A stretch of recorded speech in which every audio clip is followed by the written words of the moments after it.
You know, you can shake it all you want to. You won't never get it all shook up. You know, the sediments in the bottom of a Brasso can that's been sitting on the shelf over about a year. You know, you shake it all day and you never would get that sediment in there up in the stuff. But the reason I'm gonna use this Brasso. I'm gonna shine this button up right here, and it does have something to do with the project at hand. Mr. Tom, give me this pen right here, and I'm gonna shine it up. See, I don't have enough grit out of that can over there. It needs more grit, but it's really got a nice patina. And thank you, Tom. And now that I got this, it's a Maytag pen right there. I thank you very much. Several people through the years has gifted me Maytag stuff, and I appreciate it. And if you're listening, I thank each and every one of you. A gallon oil can made an impression on me years ago. Full, never opened. I had to walk about a mile to get it, but it was quite enjoyable at the end. But thank you, Tom. I'm gonna put that. I'm gonna take. I'm gonna. It's been a while since. Let's see how it works. Yeah, I'm not going to do no how to. You turn it up there where you can get that out of there. This one don't have no writing on the back of it. I'm not sure there's, but it is an authentic. Oh, it's a nice one. If you worked there, you'd have had one of these, I think. But I'm going to put it right there.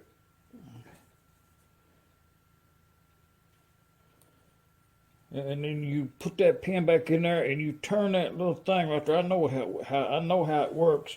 And that way, when you go to work, you can get in the plant.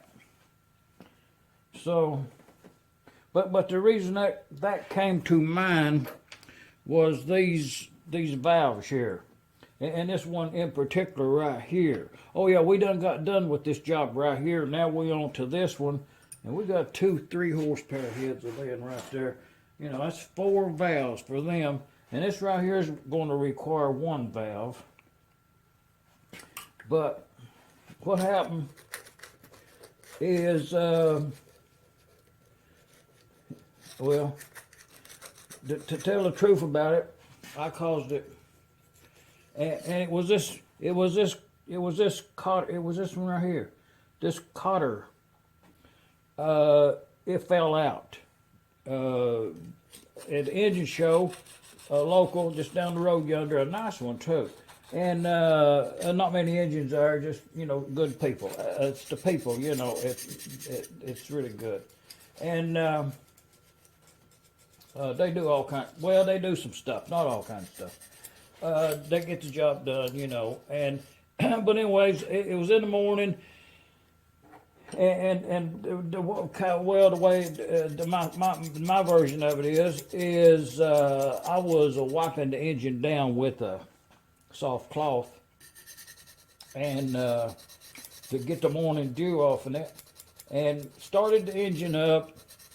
Oiled everything, started the engine up, and let it run a little bit, water in the hopper and everything, Engine running beautiful. And so I goes across the ways yonder to get a morning cup of coffee. And when I come back, the engine wasn't running. And this right here was the reason. What had happened, the way I summarized the scene, because these parts to the valve had fell down on the trailer, and the observers, a couple of them, maybe 3 people at the most, heard it a loud sound. And so what happened is that fell out, and that vibrated off a very weak spring setting on this engine, and it sucked the valve in yonder. you know, I take full responsibility for it. I shouldn't have been, well, I should too, but I should. The night before, I had made an adjustment on that to weaken the spring tension. It was a chattering. So I loosened it up and the chatter went away, and I failed to pull those apart. And it's resulted in this. And this is the valve that was in there. So you can see at some point it got compressed, and no damage to the piston. And apparently the only damage is when that come out, it went right in yonder, and it pushed that guide over a little bit. This one has a cast iron guide in it, a guide in the head. And I had built this engine a long time ago, many years. And it's a cast iron head on that, on a 1018 stem. And it was working perfectly.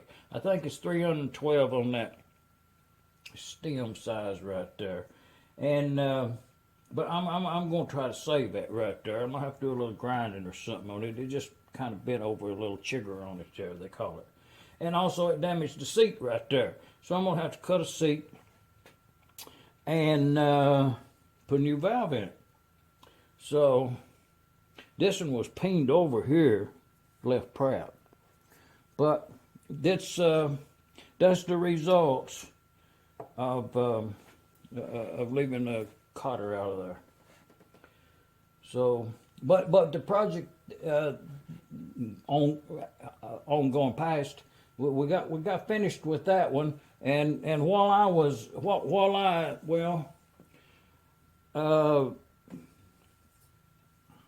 I've got parts to a 6 horsepower out there. So today I went on ahead and built two more stems and oversized stem, and I have the bit and the pilot now to use these. So this will be pretty much a standard size on a larger horsepower engine.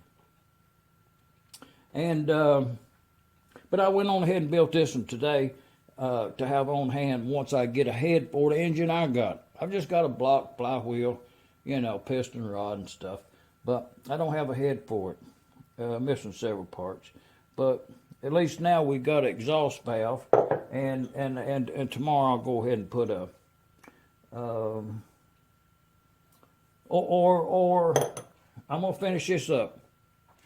I don't need this right at the time, but I want to get this engine running. So I'm going to, as I work on this, I'm going to build this valve, fix this right here, cut the seat, and, well, whatever's necessary.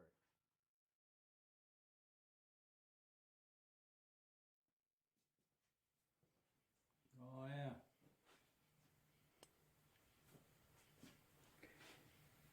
That's a hit-and-miss valve right there. Hit-and-miss made these valves right here. I didn't make them valves. But I just put them in there, cut the seat, cut them valve seats, and lapped them in there. They're new valves.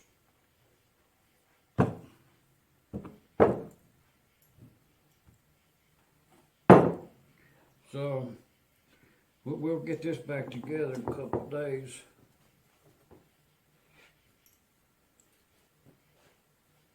But I put a cotter in there now. We'll have to deal with that right there no more.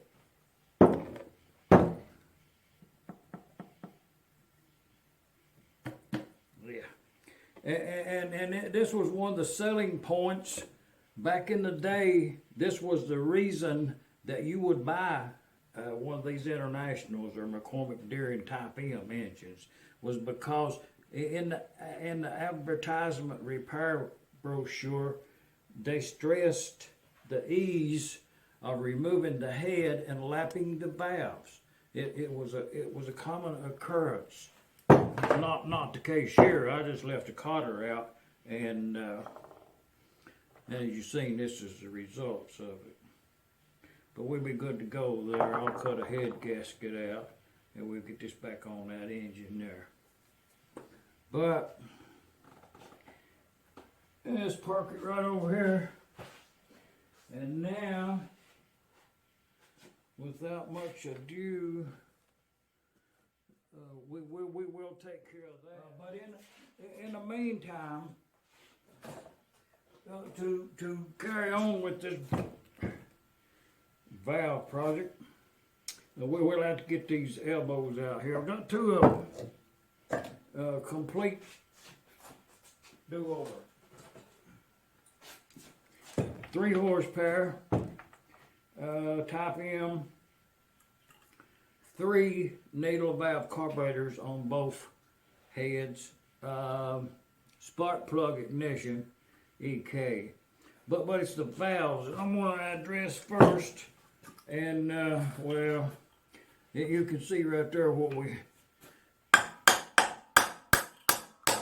it moved. Yeah, we'll be able to work with it. I'll get a little of that PB blaster on there. Now that topping right there, that intake valve, that's a different story. I'll have to put that in the mill over and mill that out. But that's on the I'll get that apart and get that in that electrolysis. This one here, both of them have to get the exhaust out of. Oh, that's pretty stuff. Look at the back of it. But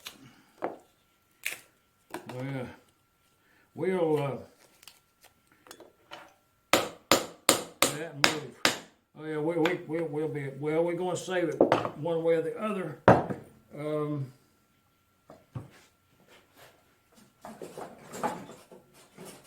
But first, electrolysis on them, and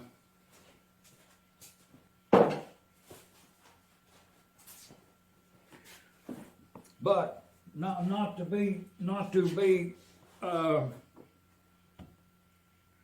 sidetracked.